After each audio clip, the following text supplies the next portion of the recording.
Darkness by George Gordon Lord Byron. I had a dream, which was not all a dream.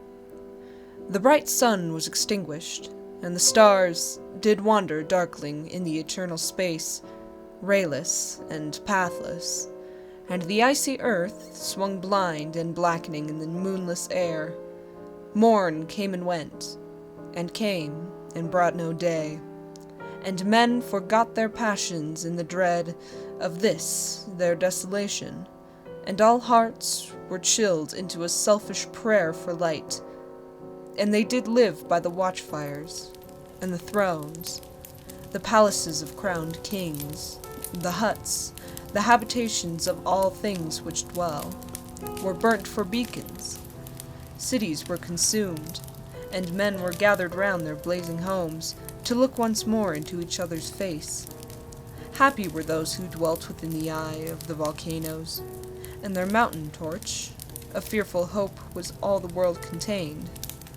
Forests were set on fire, but hour by hour they fell and faded, and the crackling trunks extinguished with a crash, and all was black. The brows of men by the despairing light wrote an unearthly aspect, as by fits the flashes fell upon them.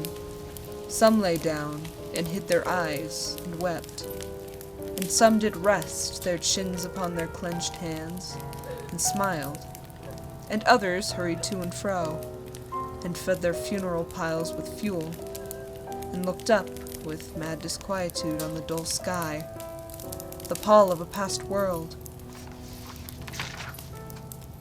And then again, with curses, cast them down upon the dust, and gnashed their teeth and howled.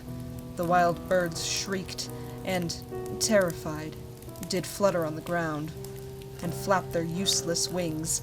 The wildest brutes came tame and tremulous, and vipers crawled and twined themselves among the multitude. Hissing, but stingless, they were slain for food. And war, which for a moment was no more, did glut himself again. A meal was brought, with blood, and each sate sullenly apart, gorging himself in gloom.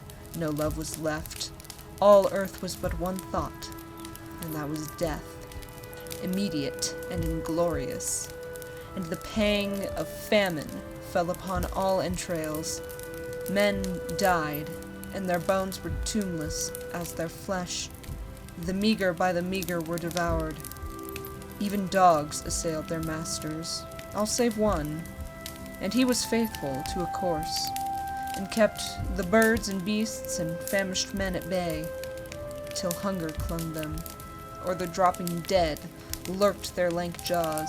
Himself sought out no food, but with a piteous and perpetual moan, and a quick, desolate cry, licking the hand, which answered not with a caress, he died. The crowd was famished by degrees, but two of an enormous city did survive, and they were enemies.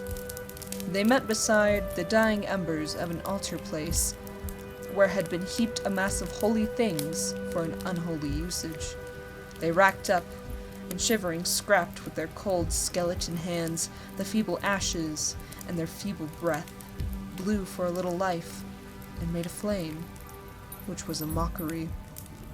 Then they lifted up their eyes as it grew lighter, and beheld each other's aspects, saw and shrieked, and died.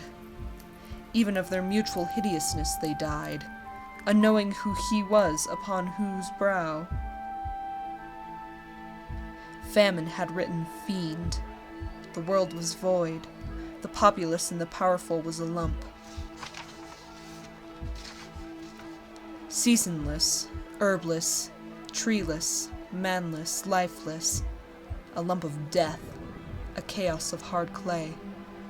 The rivers, lakes, and ocean all stood still, and nothing stirred within their silent depths. Ships, sailorless, lay rotting on the sea, and their masts fell down piecemeal.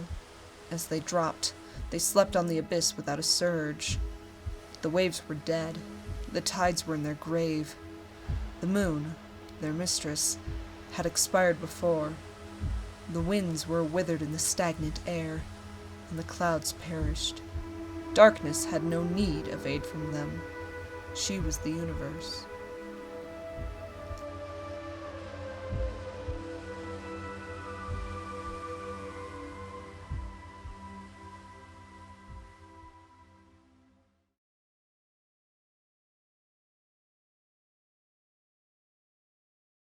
Yay!